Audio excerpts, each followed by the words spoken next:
আজকে আপনাদেরকে আমি আমার একটা লাইফের একটা এক্সপিরিয়েন্স শেয়ার করি। দেখুন, এটা একটা পেপার আছে, হ্যাঁ? এই পেপারটাকে আমি যতই চেষ্টা করি সোজা করে দাঁড় করানোর জন্য, এটা কোনোভাবেই সোজা হয়ে দাঁড়াচ্ছে না। আমি আবার একটা জিনিস দেখাই, আমি এটাকে যদি এইভাবে একদম মানে পেপারটার অবস্থা খারাপ করে দিই, তো তারপরে যদি আমি এটাকে খুলে এইভাবে আমি দাঁড় করানোর চেষ্টা করি, এটা ঠিক দাঁড়িয়ে যাচ্ছে। আমি যে শেপেই দিই, ঠিক সেই শেপেই দাঁড়িয়ে যাচ্ছে। এবার কেন এটাকে দেখালাম বলছি, আমাদের লাইফে বিভিন্ন ধরনের বিভিন্ন ঝড় আসে। আমার বিজনেসটাও ঠিক এরকমই। বিজনেস চলছিল একদম নর্মাল, চাকরি করতাম, এখান থেকে বিজনেসে এলাম। ছোট ছোট মানে কাস্টমার, মানে নর্মাল যেভাবে বিজনেস চলে।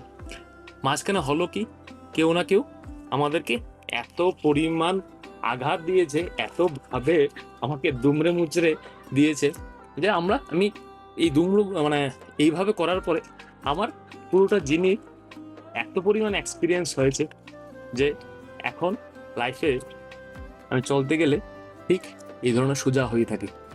তো সবার লাইফে কিছু না কিছু এক্সপিরিয়েন্স থাকবে। নিচে দয়া করে অবশ্যই শেয়ার করবেন কমেন্ট করে।